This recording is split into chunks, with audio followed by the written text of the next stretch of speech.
welcome to your beginner sourdough class.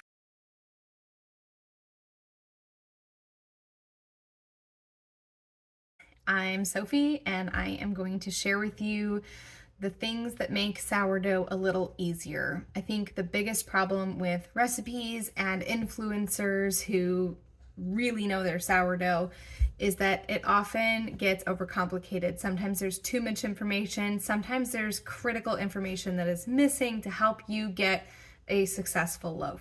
When I was first doing sourdough a year and a half ago, it took me months to get an edible loaf of bread. And my goal is to shorten that timeline for you. So if you haven't been following me over on Instagram, that is where I am sharing all of these quick little videos to get you started. It is in a highlight called Sourdough, where you can watch everything. There are essentially 4 steps to making a loaf of sourdough. The first is you have to get a nice bubbly starter. The second is that you make your dough. The third is that you shape the dough. And the fourth is that you bake the dough. For the first step, we need our scale and a clean jar. We're going to zero out the scale. I don't always measure this part. Sometimes I just use what's left in the jar, which this is a lot. I wouldn't use all of this, right? You need about a tablespoon, about a big scoopful, or about 15 grams. That's 18 grams. It's perfect. All of this is what's called discard. This can be amazing to put into other baked goods. You keep it in your fridge. It's also really handy that if you ever accidentally wash out all of your starter from your other jars, you can just go in the fridge and grab more of this, and that's the same thing. Okay, for this recipe, I am going to add 50 grams of flour and 50 grams of water.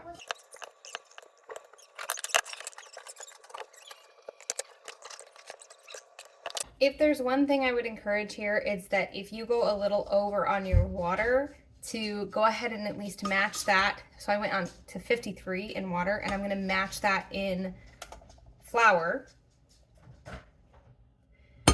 because every bit of water that you add will contribute to the hydration of the loaf, and the more water, the more sticky the dough. You don't want to be working with a super sticky dough your first go round, so a little extra flour isn't going to hurt anything in these beginning stages to kind of make sure it's not super wet. And then we just stir it. Make sure you mix it really good. You're trying to get a lot of airflow in there. You want it to be soupy. You want it to be thick and sludgy. That is the best consistency. Now, I want to mention a few other things.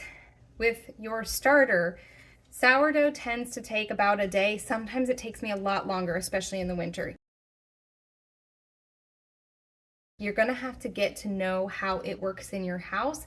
And the other thing is, you might have seen in recipes mention of a leaven or levain. I'm not exactly sure how you say it. Basically, all that is a bigger version of your starter. The nice thing about the recipe that we are doing here, this beginner recipe, is that it's the same recipe for everyday feeding of your starter, 50 grams and 50 grams. This will be your leaven, or it's the same as your starter. A leaven is usually used if you're making more loaves, if you're making 2 loaves at once. We're just going to make 1 small loaf. If at this point you still have questions about this step, please head over to my Instagram, where I answer all the questions about how to get a nice healthy starter. All right, we are back. It is now 10 o'clock at night. I will say, well, here's my starter. I will say that I actually did start this one closer to noon, and I did have my oven on a little bit in the kitchen today. So 10 hours for my house is a pretty short timeline to get my starter all the way to its peak, which it's pretty much there, especially in these colder months. So again, just remember to pay attention to your starter, get to know how it works in your house and what that timeline looks like. But this is just in time for me to get my dough made, get your dough made, and let it sit overnight. All right, so I'm zeroing out my bowl. And the first thing I'm going to add is 226 grams of water. Now, the measurements in this recipe are oddly specific, but I love that because I will never forget these measurements. In fact, the recipe, I don't make this recipe anymore, but the recipe I make all the time, I'm constantly checking the measurements because they're even numbers and I can't remember, is it 400, is it 500, is it 800? That's a double batch, by the way. And so I have never forgotten the measurements for this recipe, and hopefully that makes it easy for you too. So 226 grams of room temperature water.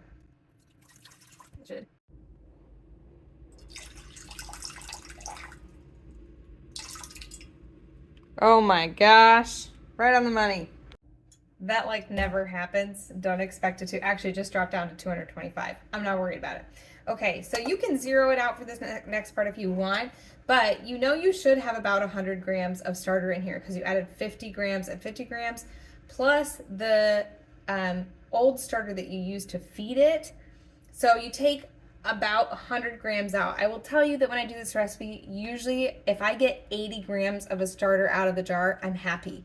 Sometimes I get it closer to 90 because you do want to leave some in the jar to feed it again, right?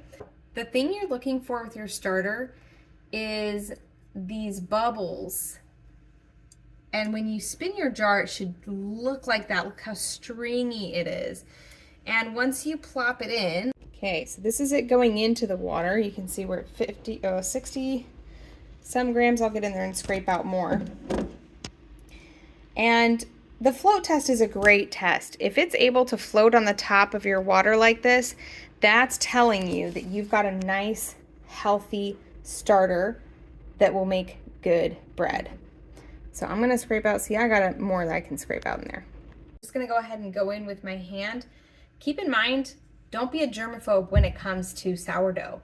Sourdough is made from the yeast and bacteria that are naturally on your hands and in your home. Of course, if you were, if you just went to the bathroom or something, you don't want to be doing that.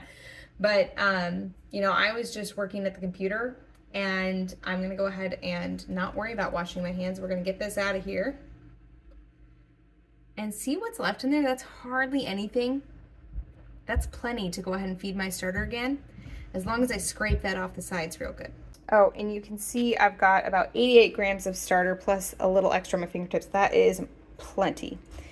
So you just kind of agitate the starter in the water until it's well mixed in. Now I'm going to zero out my bowl again, and we are going to add 339 grams of flour. I highly recommend you use bread flour. It has a higher protein content. It just is much easier, especially for beginners.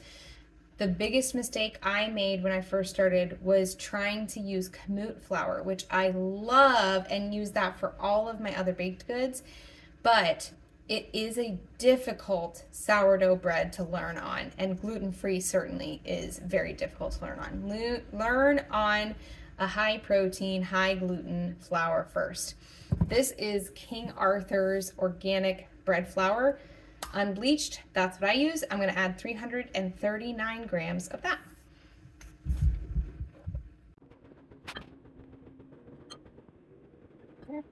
Ooh, almost perfect. Now this next step is salt. And again, some recipes are going to tell you, like the recipe I currently use, add salt after a little bit, but we are trying to make this as simple as possible. You can get great bread adding everything at once and just leaving it alone. I'll prove it to you, okay? We're gonna do this. I'm going to zero it out, and we're gonna add 10 grams of salt. And this is Redmond's Real Fine Salt. So now the fun part. We are going to mix the dough together. You're gonna get your hands messy, get your sleeves, your hair out of the way, and I actually like to use one hand mostly to get it in there because your hands are gonna be so messy, and it can help to have a clean hand to turn the bowl. I've kind of got you up high here to show you. I tend to do this swirling motion, especially if you do a double batch of something like this and your bowl's really full. And then make sure you work it really well.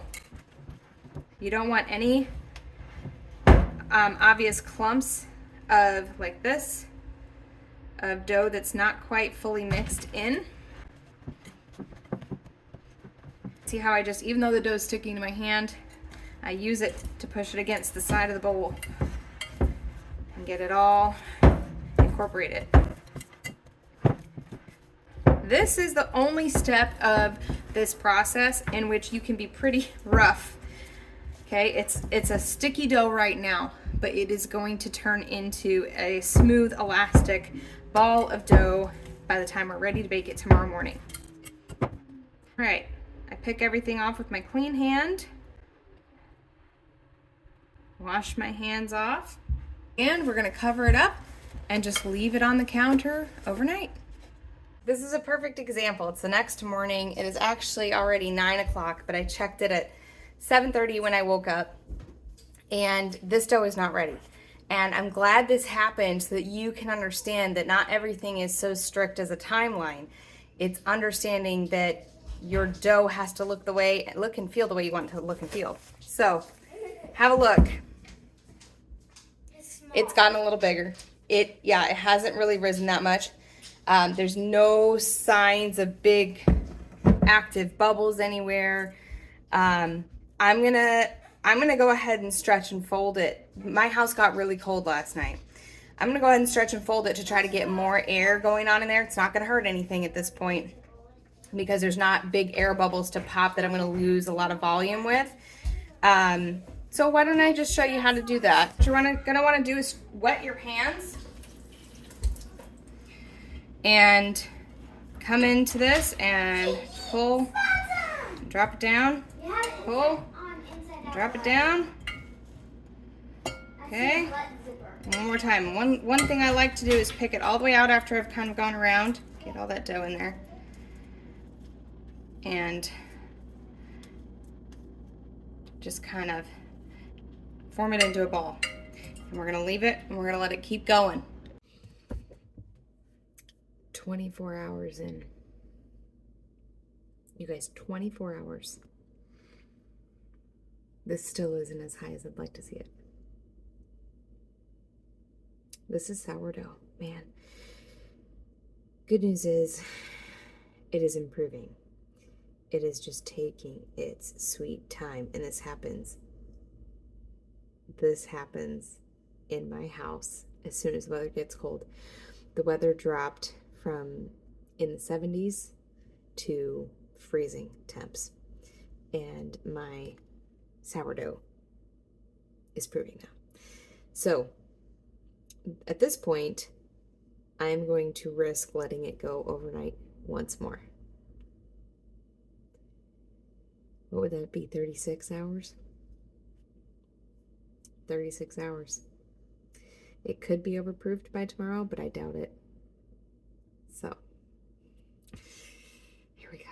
It is the next morning, and as I suspected, the dough just needed more time, you guys.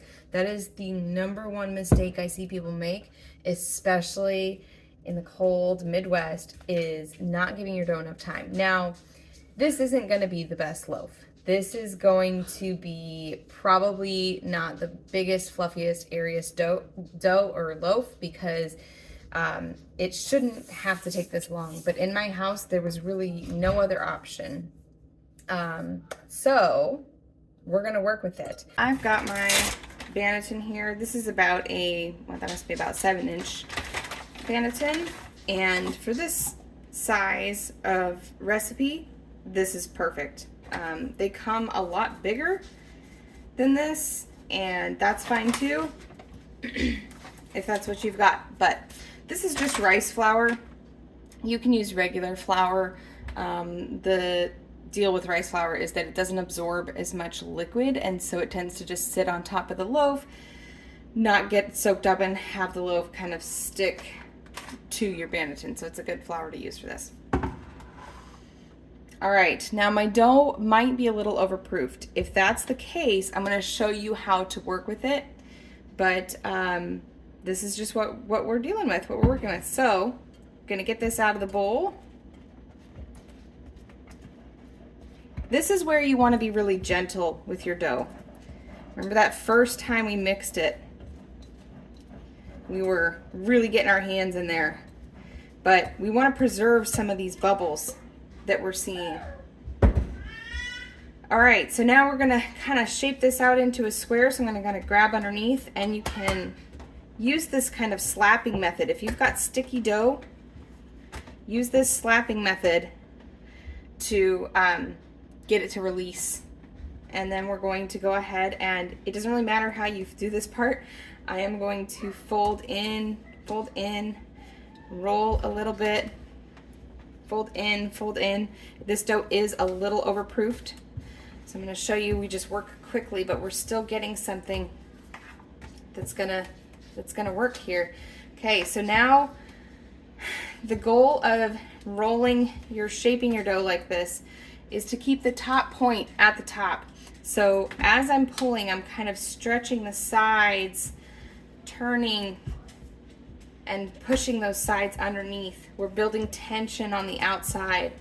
But I'm gonna have to stop because I don't want to overwork this dough. Throw it in the bin. And we're gonna put it into the fridge just like this for at least an hour before we bake it.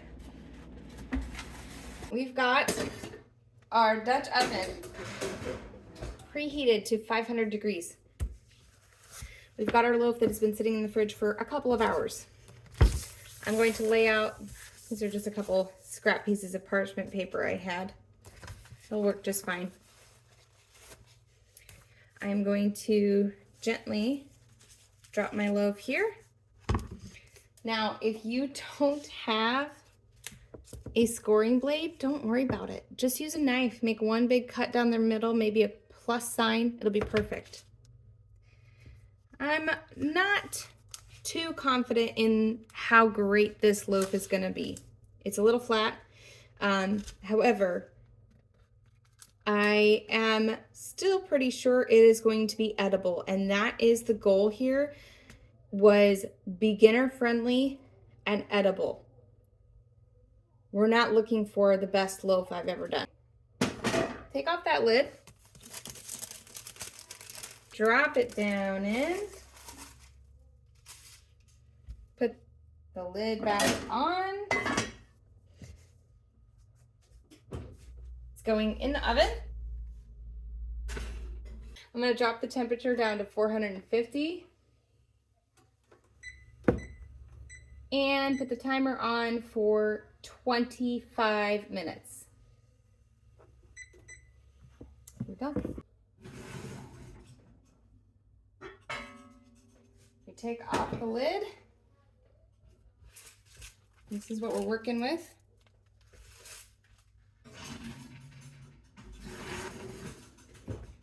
I'm kind of surprised it looks that good. Okay, down to 425. Timer. We're gonna do 10 minutes. Moment of truth.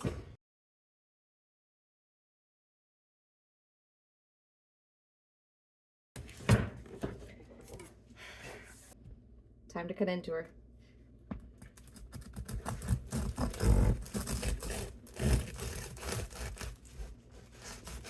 Stay where you can see me. It's really not that bad.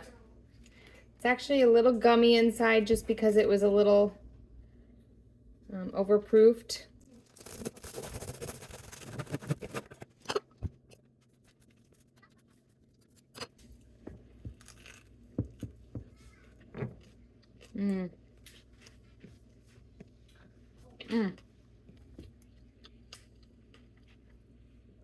It's still